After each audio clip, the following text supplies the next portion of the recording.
हमारे चैनल को सब्सक्राइब जरूर करें ताकि आपसे हमारे मजेदार कार्टून कभी ना छूटे।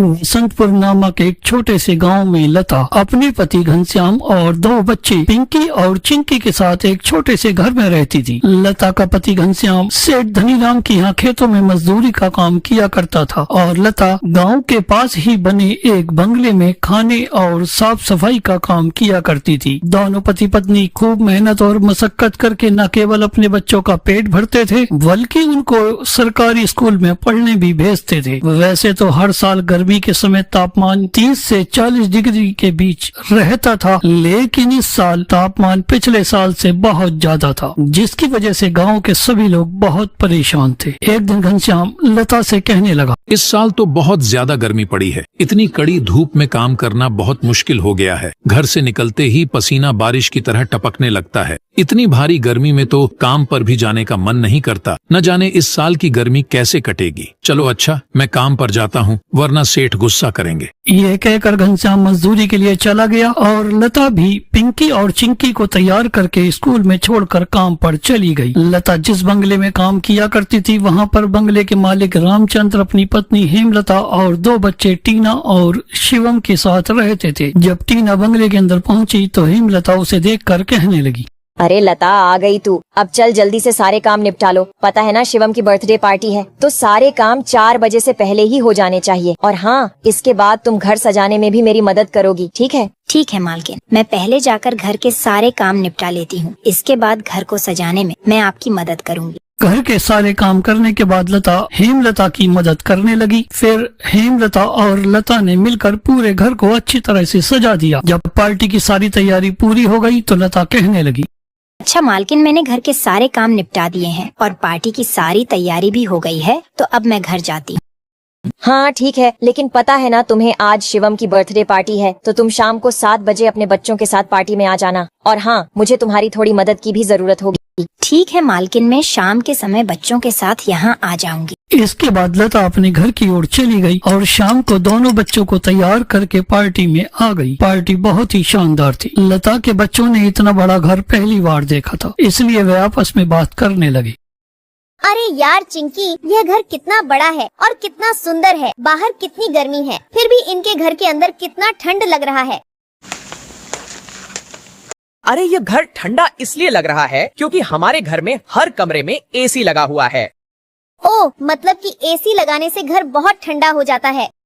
दीदी, हम भी अपने पिताजी को अपने घर में एसी लगाने के लिए बोलते हैं ना, हमारे घर में भी बहुत ठंडा लगेगा। अभी तीनों बच्चे आपस में बात कर ही रहे थे कि तभी हेमलता ने उन्हें आवाज लगाते हुए कहा, चलो बच्चों, इधर आओ, केक काटने का टाइम हो गया है। A few moments later. Sorry, it's DJ. Pinky और चिंकी एसी की ठंडी ठंडी हवा खाते हुए शिवम के कमरे की तरफ चले गए। जब पिंकी और चिंकी शिवम के कमरे के बाहर पहुंचे तो शिवम के कमरे से भी एसी की ठंडी ठंडी हवा आ रही थी। तब वे दोनों शिवम के कमरे के बाहर खड़े होकर एसी की ठंडी ठंडी हवा का मजा लेने लगे। एसी की ठंडी ठंडी हवा खाते खाते वह दोनों कमरे के अंदर चले गए। उस कमरे में बाहर से भी ज्यादा ठंडक थी। तब चिंकी पिंकी से कहने लगी, दीदी, यह कमरा तो सबसे ठंडा है, इसमें कितनी ठंडक है। और दीदी, यह देखो, यह बिस्तर कितना सुंदर है, बिल्कुल मखमल जैसा। इतने सुंदर बेड को देखकर वह अपने मन को नहीं रोक पाई और बेड पर बैठकर ठंडी ठंडी हवा का आनंद लेने लगे। देखते ही देखते 15 मिनट बीत गए और आराम करते करते कब दोनों की आंख लग गई उन्हें पता ही नहीं चला। उधर जब नीचे शिवम की बहन टीना ने पिंकी और चिंकी को नहीं देखा तब वह उन्हें ढूंढते हुए अपने कमरे की तरफ आ गई और चिंकी और पिंकी को बेड पर लेटा देखकर उन पर चिल्लाने लगी, ये दोनों मेरे कमरे में क्या कर रहे हैं? माँ इधर आओ, देखो ये दोनों मेरे बेड पर क्या कर रहे हैं।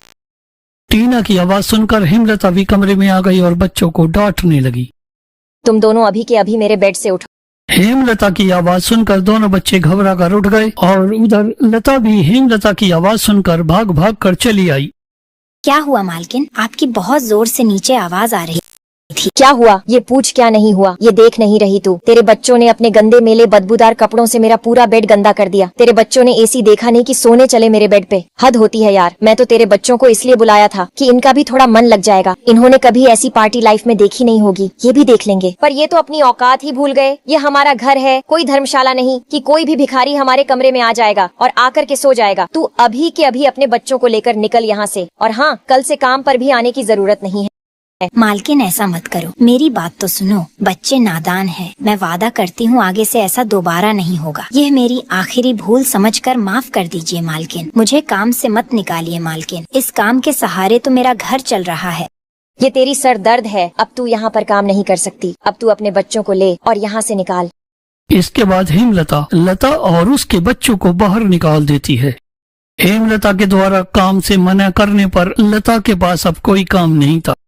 घर का सारा भार घनश्याम के कंधों पर आ चुका था। अगले दिन शाम को लता बैठे बैठे सोच रही थी, हे भगवान, आज तो खाना बनाने के लिए आटा भी नहीं है। अब मैं आटा कहाँ से लाऊं? मेरे पास तो अब और पैसे भी नहीं है और जो तनख्वाह घनश्याम जी को मिली थी वह सब घर खर्चे में खत्म हो गए। मेरा क्या है, मैं तो पानी पीकर भी सो जाऊंगी, पर बच्चों को क्या? भूखे पेट इन्हें नींद कैसे आएगी?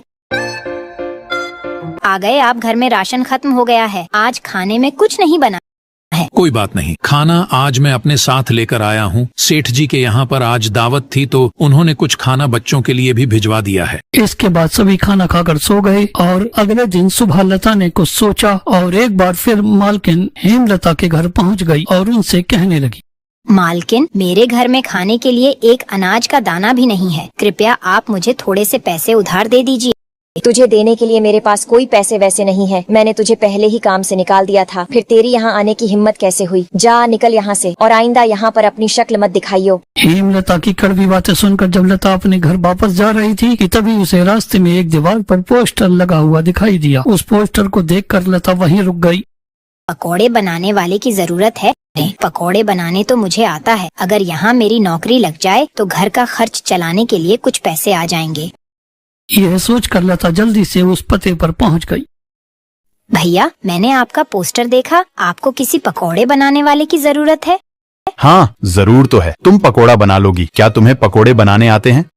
हाँ, सब मुझे कई तरह के पकोड़े बनाने आते हैं, जैसे मिर्च का पकोड़ा, पालक का पकोड़ा, पनीर का पकोड़ा और भी कई प्रकार के पकोड़े मुझे बनाने आते हैं।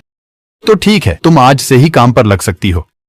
इसके बाद लता उस दुकान पर पकौड़े बनाने के काम पर लग गई। शाम होते होते रमेश की दुकान के सारे पकौड़े बिक गए। तब वह लता से कहने लगा, चलो आज तो सारे पकोड़े बिक गए। ये लो आज के काम के पैसे। अब रमेश ने उसे 300 रुपए दिए। उन रुपयों को लेकर लता सबसे पहले राशन की दुकान पर गई और वहां से राशन का सामान खरीद कर वापस घर पहुंच गई। घर पहुंचकर लता ने सबसे पहले सबके लिए खाना बनाया और बच्चों को आवाज देने लगी, चिंकी, पिंकी, आ जाओ खाना खा लो। अभी उसने बच्चों को आवाज लगाई ही थी कि तभी घनश्याम वहां आ गया। अब लता ने घनश्याम को सारी बात बता दी। इसके बाद सब लोगों ने खुशी खुशी बैठकर खाना खाया।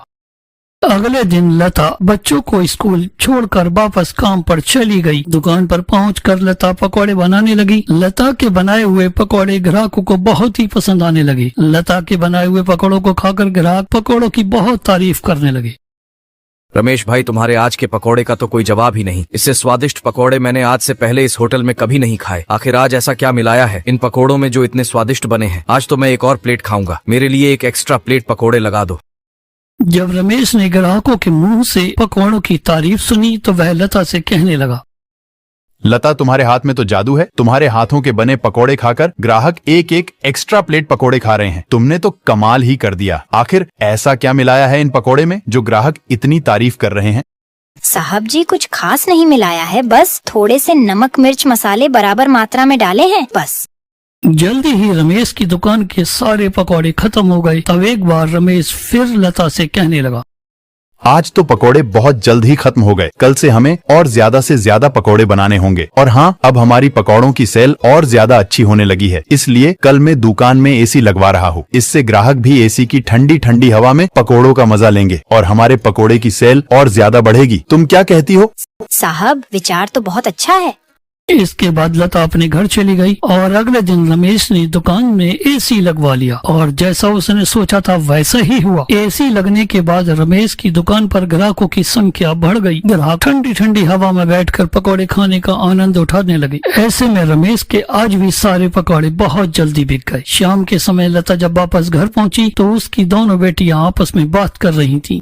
दीदी, उस दिन पार्टी में कितना मजा आ रहा था ना। कहाँ हम उस दिन एसी की ठंडी ठंडी हवा खा रहे थे और कहाँ आज हम इतनी गर्मी में बैठे हैं। काश हमारे घर में भी एसी होती तो हम भी अभी एसी की ठंडी ठंडी हवा खा रहे होते। अपनी बेटियों की बात सुनकर पहले तो लता समझ नहीं पाई कि वह अपने बच्चों को कैसे समझाए कि उनकी माली हालत ऐसी नहीं है कि वह अपने घर में एसी लगवा सकें। तब वह अपने बच्चों का ध्यान एसी की तरफ से हटाने के लिए कहने लगी, अरे चिंकी और पिंकी, तुम दोनों क्या कर रहे हो? तुम दोनों ने अपने स्कूल का होमवर्क किया? चलो जल्दी से अपना अपना होमवर्क कर लो। मैं खाना बनाने जा रही हूँ। इसके बाद खाना खाकर जल्दी सो जाना। कल तुम्हें सुबह उठकर स्कूल भी तो जाना है ना। ठीक है माँ, हम स्कूल का काम करके आते हैं। और ऐसे ही धीरे धीरे दिन बीतते गए। लता के हालात पहले से ठीक होने लगे। उधर रमेश की दुकान में एसी लग जाने की वजह से उसकी आमदनी बहुत ज्यादा बढ़ चुकी थी, क्योंकि लता के हाथ के बने पकौड़ों को पसंद करने वाले रमेश की दुकान पर खींचे चले आते थे, जिसके कारण उसकी दुकान पर हर समय ग्राहकों की भीड़ लगी रहती थी। इससे खुश होकर रमेश ने लता की तनख्वाह भी बहुत बढ़ा दी थी। इस बार जैसे ही महीना पूरा हुआ तो लता के हाथ में एक बहुत बड़ी तनख्वाह आ चुकी थी। जब वह वापस अपने घर की तरफ जा रही थी तो रास्ते में उसने भंगार की दुकान पर बहुत सारे इलेक्ट्रॉनिक के सामान रखे देखे, जैसे कूलर, पंखा, फ्रिज, एसी इत्यादि।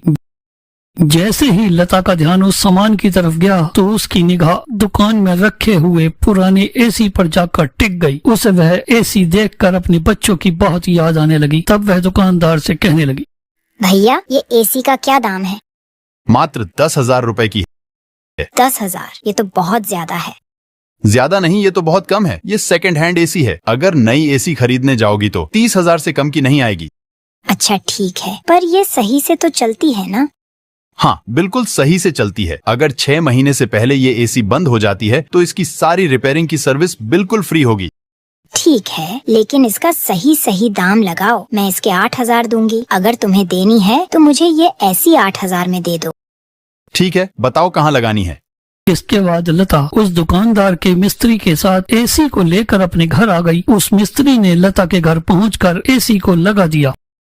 एसी चालू करते ही ठंडी ठंडी हवा घर में फैलने लगी और लता के बच्चे इस ठंडी ठंडी हवा का आनंद उठाते हुए कहने लगे, वह दीदी क्या मजा आ रहा है। एसी की ठंडी ठंडी हवा, ऐसा लग रहा है जैसे बर्फ की चादर ओढ़ ली है हमने। इतनी कड़ी गर्मी में ये ठंडी ठंडी हवा बर्फ की चादर जैसी लग रही है।